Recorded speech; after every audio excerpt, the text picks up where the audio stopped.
What is up guys, it's your boy Solheim here, back with another classic WoW video for Mists of Pandaria Classic. Still haven't really gotten used to saying that, but either way, here we are. Mists of Pandaria is on the way, and today we're talking about the Sunsong Ranch, or also known as the Tiller's Farm. Now, the aim for this video is to teach you more about how this farm works, what it actually is, and just to give you some insight on how to expand this as well into a passive farming empire. So basically, when you get your way into Valley of the Four Winds, and this will be around level 86 in Mists of Pandaria, you will eventually make your way to the main hub in the Valley of the Four Winds, where you will unlock your own farm.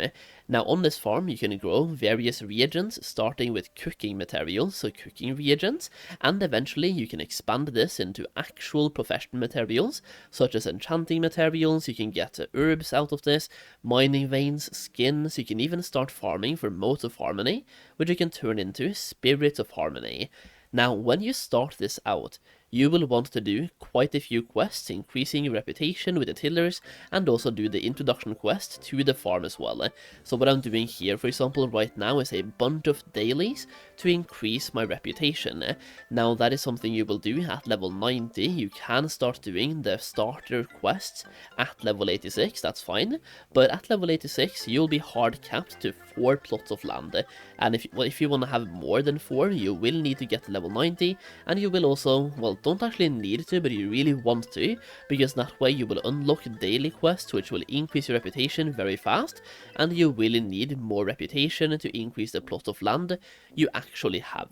Now the essence here is that eventually you can go from 4 plots of land to 16 plots of land, and when you get to the revered reputation you can start buying seeds for professional materials. So what I'm doing right here, for example, you can loot dark soils, which you can hand in to certain NPCs around the tillers to get more reputation as well, which is a farmable object, so you can start farming that as well for more reputation with individual NPCs to become best friends, giving you various benefits from that as well. But basically, just do dailies, do a bunch of quests, increase reputation, and that's it. Now, once you have done a few quests, you will now have unlocked your second plot of land, kind of. So you have 4, that is your base, and you can unlock 4 more, so now we have 8. And as you can see here, this is super simple. You just till the plots to make it a tilled soil, and then you plant your seed, do some various mini activities, which will get easier over time. So like you can install certain things at your farm to make these things more automated, but at the start you're a manual farmer. You're basically upgrading both the amount of plot you have on your farm and upgrading your farm as well with various equipment over time to just make things more, well, once again, automated. But you can get access to the 8th plot of land right here very early in Mists of Pandaria, likely in week 1. Now after that you will need way more reputation, so keep doing your dailies, and after a while you will start unlocking the 3rd and the 4th part of the farm as well, giving you 12 plots of land and then 16 plots of land. Now, as you saw right there, you can also go to the quartermaster and buy certain things. So this right here, for example, is a way to automate sprinkling. So anytime you have to water plants, you could use this one to water all of them at the same time, instead of watering them one by one. And you can do the same thing to get rid of pests as well. Instead of doing that on one by one, you can do it on all of them. You can install scarecrows at your farm to get rid of animals or birds as well, instead of manually having to kill the birds. So small upgrades like that will just make this farm way easier, way more seamless, and way more automated over time. Now after doing your dailies and increasing your reputation, Farmer Ewan will, whenever you get enough reputation for it, give you a quest asking for you to get votes for him, because basically he's trying to inherit this farm and you have to gather people to vote for Ewan, and well, that's basically how you increase the farm plot as well. So currently for me I have 12 plots of land right now, after doing dailies for a couple of days right here, for a few days I should say. Like, you need to do quite a few dailies here, farm some things, things and do as many tiller's quests as you can, but you will be able to get 12 plots of land somewhat fast. Now, once you get to the Veard, which is where I am right now as well, you can also install this, the pest repellers, which is once again, just whenever I click this, instead of having to repel pests one by one on every single plant that I have, I can click this and it takes care of all of them at the same time, and that is another thing you can buy from the Quartermaster whenever you get the reputation required for it. Now, as you can see here, when you unlock the last one, you can buy this one as well. So Earth Slasher Master Plow, this one requires to have 16 plots, basically removing the mossy boulder at the Sunsong Ranch. Now this one right here can be used to till a line of soil. So now instead of tilling one by one, you can till a bunch at the same time, making tilling even faster as well, and more kind of automated, or just gives you better tools. Now, once again, you will have to have all 16 plots unlocked to be able to use this one. Either way, whenever you get to the Veard, you also unlock possibly the best bonus of all time, being able to plant down profession seeds. So for example, the Enigma seed gives you a random Pandaren herb, and it doesn't just give you one, usually gives you about 5. Then you also have Mage Bulb seed giving you enchanting materials, you have Raptor leaf seed giving you skinning materials, Snake root seeds giving you mining materials, you have Wind Shear cactus giving you, well, wind shear cloth or wind wool cloth, and you also have Songbell seeds giving you motes of harmony. Now, in the past, the best one to plant has been Songbell seeds for the Mote of Harmony, because this one can be traded for Golden Lotus, for example, which is used in crafting flasks. So it's worth keeping that in mind, but definitely do some testing here and find out which seed is the best one to plant. And the thing is, that can change every single day. So over here at the Half Hill Market, over here next to the lake, kind of, you have this guy, this fish person. And if you talk to this fish person, you will have a dialogue option saying, "Hello Jogu, what is the word on tomorrow's crops?"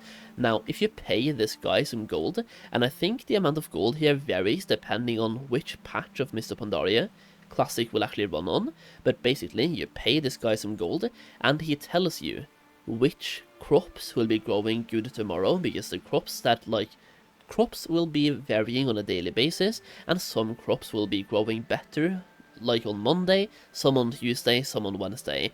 So for example here, tomorrow, spring for a leek, and you might get 2. Basically, if I plant leeks for tomorrow, and harvest leeks tomorrow, I will get double the yield. So by following this, you can get twice as many materials by planting what he tells you to. Either way, once again, once you get to the Veard reputation, you can start planting profession materials, allowing you to harvest these materials on a daily basis, basically passively. So you can plant down a bunch of seeds, takes about 1 minute to plant, and you can harvest them the next day for a huge amount of materials that you can then sell for gold or use for your personal use. So even if you don't have herbalism, for example, you can plant down, if you have 16 slots unlocked, you can plant down 16 Enigma seeds, which would be 16 times 5, so like what, 3 stacks of herbs that you're getting every single day, quote unquote, for free. Now, unlocking the different plots of land is going to take quite a while, but I will say, once again, the first 4 you basically get for free, and you can get them at level 86. So if you have a passive gold making alt army, for example, one of the best advice from me would be to level up to level 86, get your way to this place, unlock 4 plots of land, and park your character here. That way you can log on, do your daily crafts, and harvest at least 4 herbs, or 4 plants at the same time, every single day, increasing your daily output on your daily professional characters, or daily cooldown crafters. So unlocking the first 4 goes incredibly fast, and then unlocking the next 4 also goes pretty fast. But, to my understanding, you need to be level 80, level 90, to get the next 4, due to the reputation requirement and also the quest you need to get being a level 90 quest. So these next 4 does go somewhat fast, and like I said earlier, you will get them in the first week, maybe even the first couple of days. But once again, you need to be level 90, so if you do have level 90 characters where you're doing passive gold making, then unlocking the next 4 will go somewhat fast. Now for these 4 right here, and even this one, it will take quite a while, and you will need to do a lot of dailies, so you probably won't unlock those for quite a while, but once you do, you'll be raking in gold every single day. Now, as we are getting towards the end of this video, I will also say that I have recently finished the Mists of Pandaria Classic Goldmaking Guide FOR, where I talk even more about the tiller's farm, how to set it up, talking more about the requirements and the rewards you're getting from the different seeds, teaching you what to plant and why to plant it. Now, the guide covers way more than just that, covers a bunch of crafting, a bunch of farming, professions, non-professions, you name it. The guide is here to teach you more about the Mists of Pandaria expansion in general, and how to capitalize by making gold in this expansion. Now, right now, if you buy the guide, you also get the Cataclysm one for free, so you're getting 2 guides for the price of 1, allowing you to take advantage of the Cataclysm one while we are preparing for Mists of Pandaria.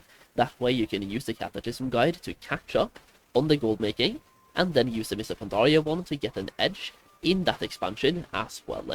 Now, going back to the Mists of Pandaria gold guide, we also have a gold making Discord community attached to the guide that you get access to. By joining that Discord community, you can chat to other people, myself included, about gold making, and we'll do our best to find out which of these seeds gives you the most gold in Mists of Pandaria, and that way you know exactly what to plant for the best gold outcome. So check it out through the link down below, and that's pretty much it. If you enjoyed the video, leave a like down below, and if you have anything else to add, then do so in the comments. Subscribe for more content, and thank you for watching. I will see you again in the next video very soon.